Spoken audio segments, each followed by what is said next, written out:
Dragons. Mythical, magical, and majestic creatures, known for their power, ferocity, and for being a fearsome creature. Rightfully so, many of Pokemon's top and most powerful Pokemon are based and inspired by dragons. Does this Pokemon fall into the top tier of dragon-type Pokemon, or is it forgotten, underrated, and even hated on? This is the Pokémon Druddigon.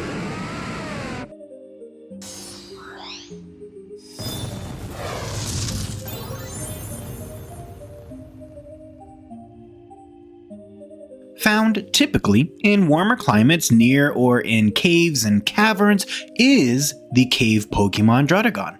These Pokemon could and would be categorized as cold-blooded creatures. In the warmth and under the sun, they are full of energy, strength, and mobility.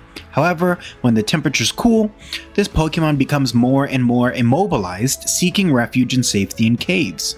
While not outright stated, I personally think they hibernate, waiting for the temperatures to climb. This would explain, at least partially, their vicious and cunning nature toward their prey. They must take in energy and food to not only maintain their own body temperature, but to store up energy while in the caves. Druddigon will use the tunnels carved out by Onyx, Dugtrio, Excadrill to navigate the caves, stalk or ambush their prey, and then even use these tunnels as their own nesting grounds. And then using their knowledge of the caves and their surprising speed, catching prey or battling in the darkness of the caves is easy work for Druddigon. They are very territorial creatures, attacking Pokemon and people alike if they happen to trespass or travel through Druddigon's claimed lands. It will use the attack boost it receives from the ability Sheer Force to absolutely destroy whoever disrupts their territory. Now, it's important Druddigon find caves with these carved out tunnels because Druddigon itself does not and cannot risk using its own claws. While they are tough and dangerous, the claws are predominantly used for hunting and taking their prey.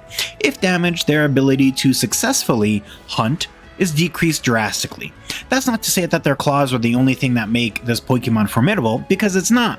Druddigon have incredible strength and are much more nimble than you might expect. The skulls are incredibly dense and durable. Their bodies are rock solid, with their underbelly being especially durable as it's used to protect their innards, their organs.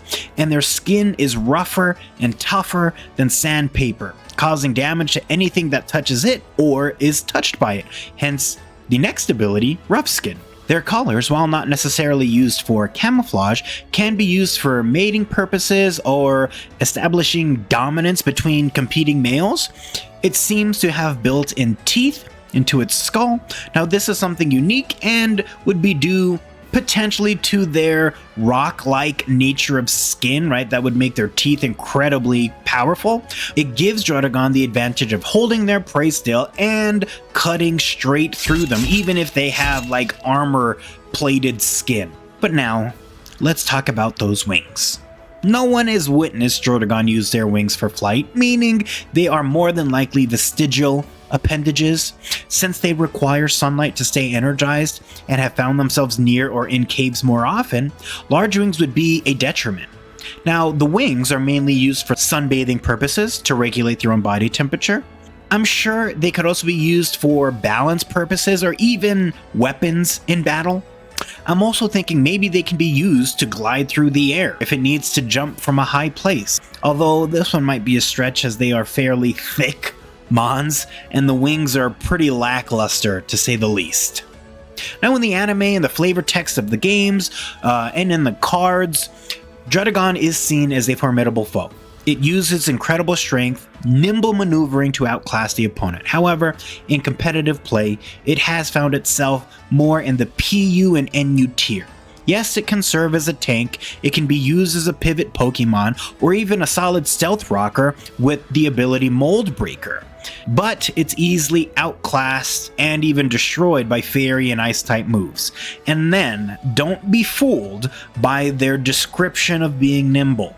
They have a speed stat of 48. They are really slow. Now, inspirations from Druddigon is actually a lot more complex than I thought. Very clearly, Druddigon is a reptilian, lizard, dragon type Pokemon, and the one that most clearly inspires Druddigon is the red-headed rock Agama.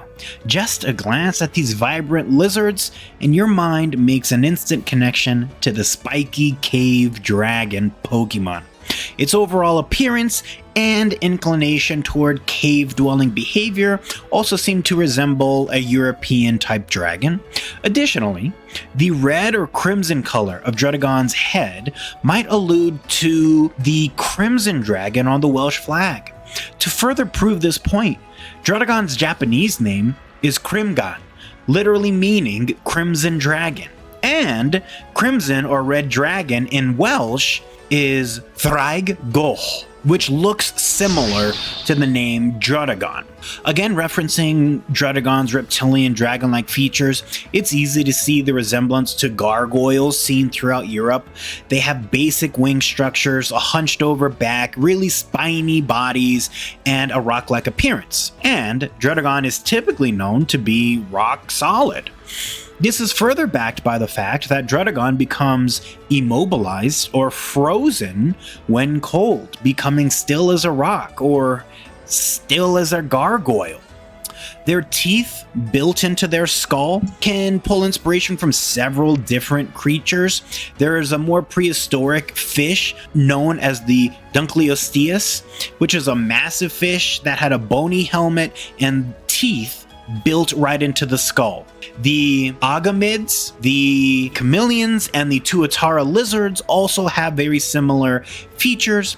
Now, one reason why Druddigon might have its teeth built into their skull is because it produces a pretty awesome cutting mechanism, similar to shears or pinking shears, but the teeth can slide right past each other, producing really sharp cutting edges. Druddigon's wings, quote unquote, which might be useless in flight and only help with regulating temperature, are pretty similar to oak leaves. This becomes clearer when you look at Druddigon's shiny version. There's also another plant that is actually really similar to Druddigon, and that plant is known as thistles. Now, thistles are green, spiky plants that have a brightly colored flower, and again, Druddigon's shiny form looks particularly close to a thistle that's known as the holy thistle. Druddigon's name seems to be a combination of dragon, dread, and ruddy. And ruddy means having a reddish color. In Britain, there's an informal use of it. It's essentially a euphemism for bloody, which I think fits with Druddigon and its vicious nature, sharp, shearing teeth. I would assume there would be a lot of red if you ever encountered this Pokemon. And there we go. There is the Pokemon Druddigon. While I might be a little indifferent toward Druddigon, I do like it. I do like that it's sort of its own. It doesn't evolve or anything. I think there's some elements that are missing from Druddigon. It would be awesome if it was a rock dragon type, since it spends its times in caves and has like inspirations from gargoyles and stuff. I think that would be so sick. Or I think it would be cool if they kind of factored in that there are inspirations from plants. Like maybe it could mega evolve, becoming a dragon grass type, or something like that, where it gave him a little extra boost, because at this point he's just kind of underwhelming. Yeah, it's a pretty cool design, but it's missing something in my opinion. I'd love to know your thoughts down in the comments below, as well as any other Pokemon you'd like me to do for this series. Thank you so much for all the support you give to the channel, and I'll catch you in the next episode. Peace.